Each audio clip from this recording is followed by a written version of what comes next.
Guys, আমার Ivan পাপার জন্য একটা জিনিস এসেছে।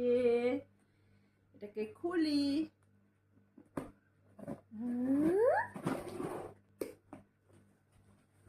প্যান্টানা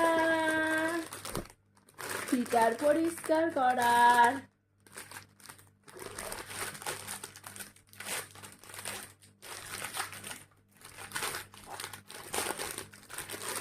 চার রকম আছে।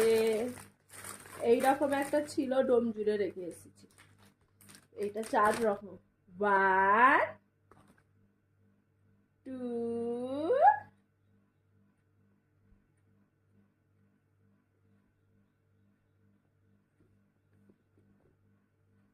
এই দেখো 3 এবার 3 4 টান টান।